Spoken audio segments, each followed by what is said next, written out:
Magandang hapon, Malacañang Press Corps, and welcome sa ating press briefing ngayong hapon, June 24.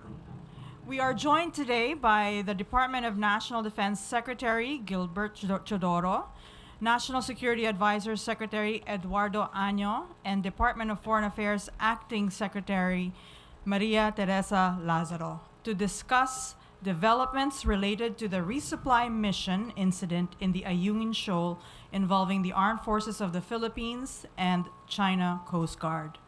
Good afternoon, Secretary Teodoro, Secretary Año, and Acting Secretary Lazaro. Let's start with Secretary Teodoro, sir. Good afternoon, ladies and gentlemen. We call this press conference today to update you with events from the President's visit to the Western Command of the Armed Forces of the Philippines in Palawan yesterday. After his talk to the troops, more specifically also to the members of the WESCOM who conducted the RORE mission to Ayungin Shoal last June 17, the President gave his commitment and resolve to support our dedicated and courageous men and women in the armed forces in their fight to defend our territory. As he mentioned in his speech yesterday, and I quote, "History itself can tell that we have never in the Philippines yielded to any foreign power.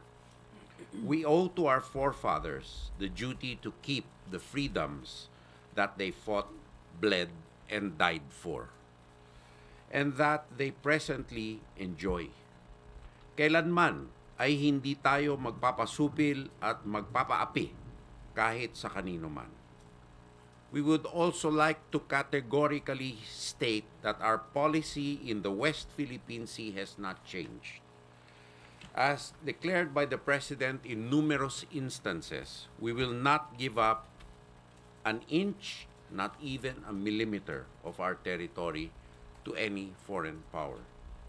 We will continue to defend our territory and exercise sovereign rights thereon as we see fit. We reiterate that we seek neither permission nor consent from anyone in performing our sworn duties in the West Philippine Sea. In this regard, we will continue our rotation and resupply missions on a regular basis. The welfare of our troops in the BRP Sierra Madre being a matter of utmost importance. The President has reiterated that we will not publish schedules of any RORE. We see the latest incident in Ayungin not as a misunderstanding or an accident. It is a deliberate act of the Chinese officialdom to prevent us from completing our mission. After our visit to our troops in Palawan yesterday, where the President personally talked to the troops involved in the RORE, we have now come to the conclusion that it was not a misunderstanding or an accident. We are not downplaying the incident. It was an aggressive and illegal use of force. We, however, continue to find peaceful solutions to this issue, as pointed out by the President, and I quote, "We are not in the business to instigate wars. The Philippines is a responsible state.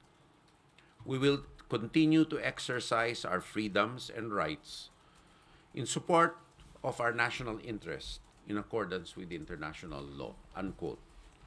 The President was inspired by the bravery and commitment of our soldiers in WESCOM, and they can be assured of the entire support of the armed forces and this administration in carrying out their duties to protect our territorial integrity, sovereignty, and sovereign rights. Thank you very much.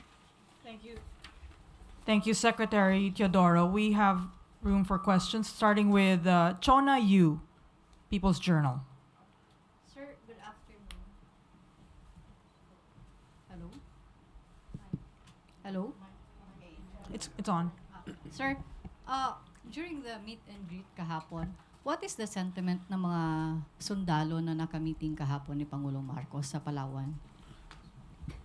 I can unequivocally state, masasabi ko, na mataas ang moral ng ating mga sundalo. Sa harap nitong mga hamon na ito, lalo silang na-inspire at pag-iintigin nila ang pagpapatupad ng kanilang mga duties. At ang bisita ng ating Pangulo kahapon ay nagsemento ng kanilang moral. Nalaman ni Presidente ang totoong pangyayari, na-interview niya isa't isa, nalaman din niya ang kondisyon nila ngayon. Some have injuries na kahalubilo niya, hindi lamang yung na-injure kundi kanilang mga pamilya. At masasabi ko ulit na mataas ang moral ng ating mga kasunduluhan. In this regard, nagpapasalamat din ako sa mga kababayan natin na patuloy ang suporta sa ating Pangulo sa kanyang policies sa West Philippine Sea at sa ating kasunduluhan. I would like to take a special mention to acknowledge the various business groups like Finex, Management Association of the Philippines, and the like that issued statements of support, unequivocal support. And today I would like to thank the Association of Generals and Flag Officers for issuing a statement fully supporting the thrusts of this administration and praising, ginawa rin ng ating Pangulo ito, the professionalism and restraint in the face of adversity, grave adversity by our troops. The President has said that he could not be prouder of each and every Filipino soldier. And I think all of us Filipinos share that sentiment. Sir? Thank you, Secretary. And Another- thank you, ano- Chona. We move on to Alan Francisco, PTV4. Hi, Sec.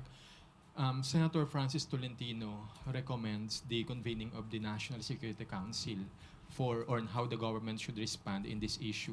Will President Marcos convene the National Security Council or at least the EXICOM? Thank you for your question. So at this moment, the situation in Ayungin and the issues in the West Philippine Sea are effectively being managed by the National Maritime Council. In fact, nag-convene na rin yung National Maritime Council and acting on the direction of the President. So at this moment, we are not recommending for the convening of the National Security Council. However, the President has the discretion to convene the full council or the executive committee anytime. Okay, thank you, Secretary Anyo, and thank you, Alan.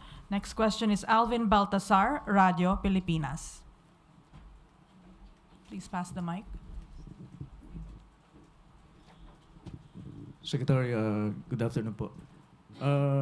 Would you like to comment on several bloggers' claim that the government is selling the Philippines to the United States and putting us in the brink of war?